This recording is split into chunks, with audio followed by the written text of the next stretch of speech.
Hello everyone, my name is Trevor, I go by TheMrTrails, welcome to the channel. So this morning I was completely broke on research points in my Monster Hunter Rise game, and I was like, okay, let me look up a guide on how to farm them because I haven't actually done that yet. And not only did I see that there wasn't an updated guide on Sunbreak just yet, but I also found some improvements to make to one of the previous research points farming routes. So I thought, hey, this is a perfect excuse to make a video. This does very closely follow the Gaijin Hunter route that was posted over a year ago now, but there are a couple of nodes that you can grab in addition to what he was grabbing, as well as there's an extra bit of tech that I will talk about. So we are going to do the Master Rank Tour of the Caverns, and you want to make sure that you have local items as the upsurge. The upsurge will give you 3 or 4 items per harvest instead of 1 or 2. To make this route the most optimal that it can be, there is very little room for error. But if you do mess up a little bit, you're only missing 1 bonus node, so it's not the end of the world. The most important part of making this as optimal as possible is just getting to the first 4 nodes as fast as possible. One run through of this is dangerously close to that 5-minute mark, and that's important because if you are able to quit out before the 5-minute mark in an expedition, then it won't have counted as you going on a quest, meaning your upsurge is going to stay the same and you're free to re-enter the same expedition all over again. So the route begins the same way. As soon as you get on the map, you're going to fast travel to Subcamp 1. Turning left and wirebugging down, there's a scorched ore there. Turning around and back up top, there is a bismuth crystal. Then sliding down the slope and slightly to the right, there's another scorched ore. I want to mention that the research point dango doesn't seem to be worth grabbing here, because let's say it took you 30 to 45 seconds to grab that research dango, then per second of doing this farming stuff, it actually just doesn't really boost you at all. After that scorched ore, we're going to jump toward that peak in the background, and then we're going to slide down the back of this. You could probably slightly optimize the sliding path here.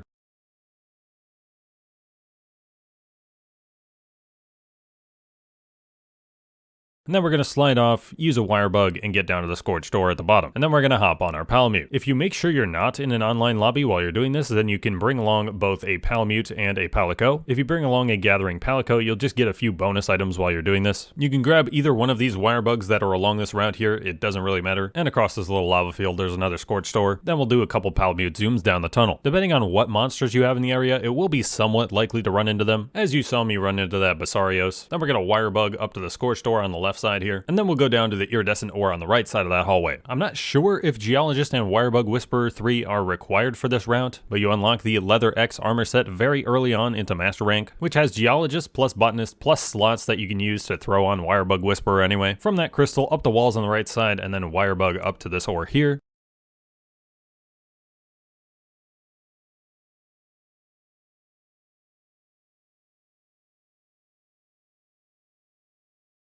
Then you can wirebug back down to the path and call on your Palamute.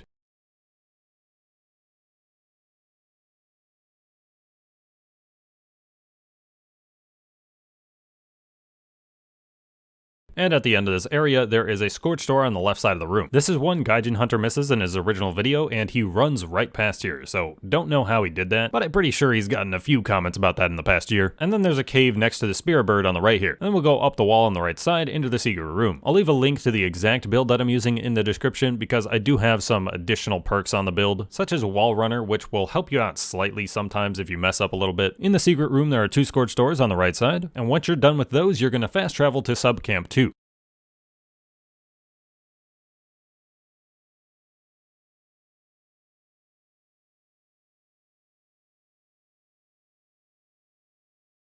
Off to the right side, there's a Thunderbug if you want to grab that, and then you can slide down to the iridescent ore.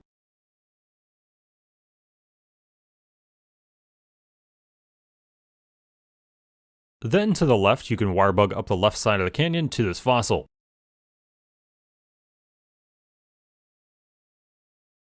And then after this one, here's where I grab an additional node. Turning around on the opposite side of the canyon, there's another fossil over there. It might be a little bit tricky for you to hit because of the narrow pathway there, but it barely adds any time, and we are going to be waiting a little bit at the end of the route anyway. Then we're going to wirebug to the other side of the canyon, and under the previous area, there is another fossil. There's also some honey there if you want to grab that, with a chance of your Palico grabbing it. And then pretty much straightforward from there, there's another fossil, as well as another bismuth crystal. After you grab that bismuth crystal, you are going to fast travel back to Subcamp 1.